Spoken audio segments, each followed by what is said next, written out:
Buenas noches, la siguiente es la presentación de la asignatura Reclutamiento, Selección y Promoción de Personal para la maestría en Recursos Humanos y Gestión del Conocimiento.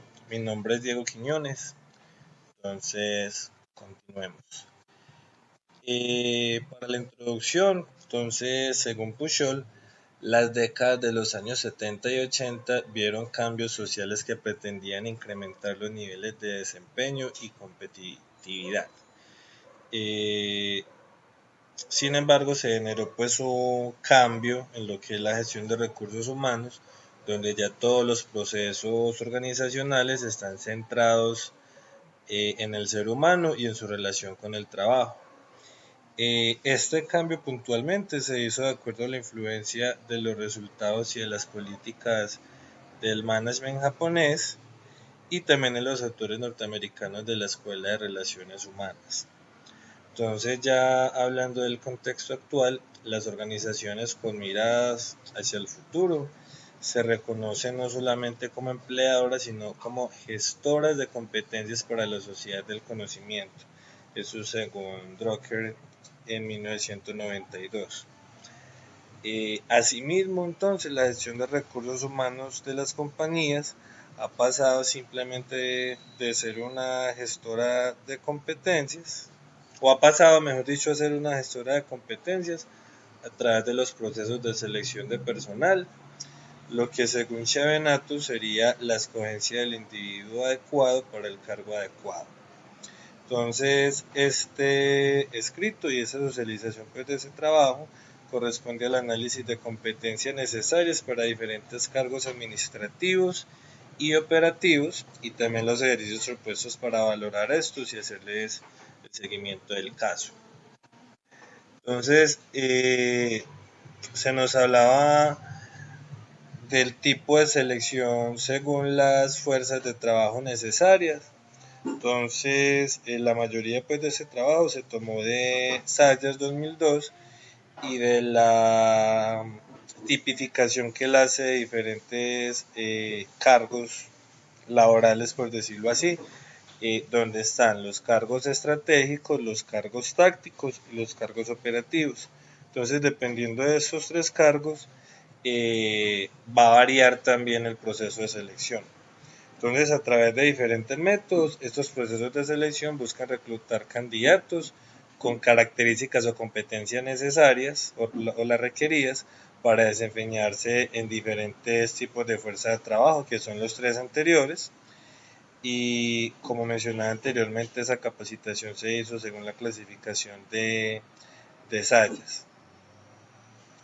Entonces, podemos continuar con lo que serían las competencias necesarias para un gerente administrativo y financiero. Recordemos que en ese trabajo se nos dio una matriz y esa matriz incluía como todo el proceso de selección de tres personas que estaban, digamos, como compitiendo para este cargo. Recordemos que es un cargo, pues nuevamente se repite, gerente administrativo y financiero, y las competencias que se requieren son administrativas y comerciales, según pues esa misma matriz que se nos brindó en el trabajo. Dentro de las primeras competencias mencionadas, o sea, las administrativas, estarían trabajo en equipo, atención al detalle, retroalimentación, comunicación abierta, comunicación escrita, planeación, actitud hacia la norma, adaptabilidad, compromiso laboral, orientación al resultado, disciplina, la habilidad social, pues ya que van a tener gente a cargo, sentido de urgencia, pues la capacidad de priorizar en ese caso, autocontrol y el análisis numérico.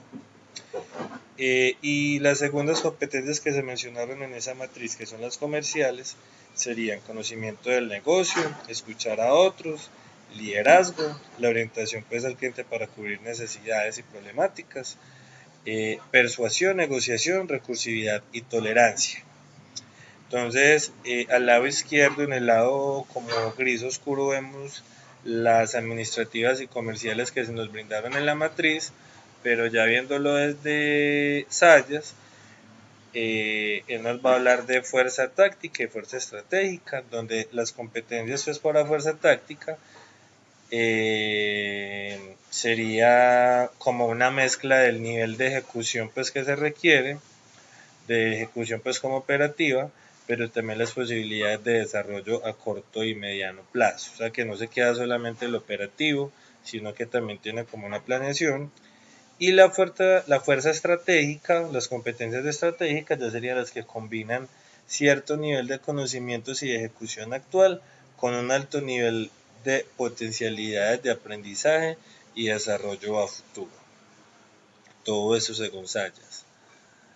Ahora vamos a continuar con las competencias necesarias para un auxiliar de aseo. Entonces, comparándolo con el anterior, acá ya estamos hablando desde un trabajo netamente operativo.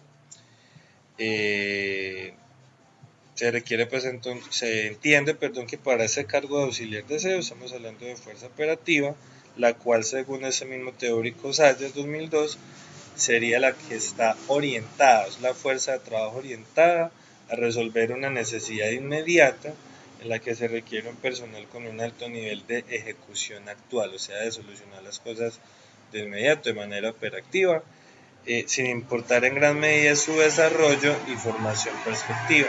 Entonces estamos hablando de algo netamente pues operativo que está cumpliendo una necesidad prácticamente inmediata. Y vemos a la derecha como una ilustración gráfica de esas competencias, donde se habla de cómo tener el trabajo hecho, cómo terminar el trabajo. Entonces se habla de conseguir los resultados de manera inmediata, entonces por eso hablamos de que estamos hablando de una fuerza operativa. Bueno, entonces ahora, habiendo analizado esa matriz donde teníamos 3 candidatos para el cargo de gerente financiero y comercial, se nos hacía la pregunta, ¿cuál de los 3 candidatos escogería según los resultados de la matriz? Y teniendo en cuenta pues también las competencias que se mencionaron anteriormente. Entonces, de esos 3 candidatos analizados, el que presenta mayor dominio de competencias administrativas y comerciales, o sea, las que mencionamos anteriormente, es el candidato número 2. Ya vemos en la parte inferior pues la gráfica. Adicionalmente pues este candidato promete a las habilidades descritas por Sayas, o sea la parte táctica y la parte estratégica, como esa combinación de esas dos fuerzas laborales. Y adicionalmente presenta pues un valor agregado que fue el valor alto en otras competencias adicionales como las competencias personales, en el momento pues se hizo la validación de los datos básicos de la hoja de vida de los estudios correspondían con la experiencia que se requería, aparte pues de la formación profesional. Entonces, estas otras competencias personales, aparte de las administrativas y de las comerciales, le dan un valor agregado por encima pues de los otros 2 candidatos. Bueno, entonces, digamos que se escoge esa persona. La pregunta siguiente que se nos hacía era ¿cuál sería el ejercicio propuesto para evaluar las competencias las competencias que se definieron anteriormente? Entonces, dentro de todo lo que es ese Assessment Center o ese centro de evaluación y todas las validaciones que se hacen, se propone dentro de ese Assessment Center lo que es un ejercicio in-tray, que se conoce como in-basket o bandeja de gestión, bandeja de entrada. Esto primero teniendo en cuenta que la presente actividad se sugiere para evaluar las competencias de un candidato a gerente administrativo y financiero. Sabemos que es un cargo directivo y táctico que requiere profesionalidad, seriedad, la resolución pues, de problemas y un buen desempeño en situaciones de presión. Y en ese mismo orden de ideas, eso es lo que busca cubrir ese mismo ejercicio entre bandeja de entrada. ¿Por qué? Es un ejercicio que es parecido al juego de roles, donde se simula una situación laboral ficticia, pero bastante parecida a la real o las que esa persona efectuaría diariamente, buscando ver cómo ese candidato respondería a esa situación. Entonces, por eso es como la principal característica que tiene, ya que es como una selección por competencias. Entonces, en ese orden de ideas, según Aguado en el 2016, él menciona que es un conjunto de tareas a realizar en un determinado tiempo, donde se valora el modo en que el candidato jerarquiza las situaciones y toma decisiones para abordarlas. Entonces prácticamente es un ejercicio donde se le van a poner varios escenarios dentro de una bandeja, pues digamos, de cosas que ese funcionario tiene que hacer ese día y se busca ver cómo prioriza las tareas, qué hace primero, qué hace después, buscando como minimizar impactos negativos. Entonces, por eso es una buena forma de evaluar las competencias definidas previamente, tanto las, no solamente pues como las principales que son las comerciales y las financieras, como ya lo que tiene que ver con las personales y el manejo de las personas que tiene a su cargo. Bueno, entonces luego ya de este ejercicio pues propuesto para valorar esas competencias, se nos preguntaba cómo hacerle un seguimiento para asegurarle adaptación a ese nuevo cargo.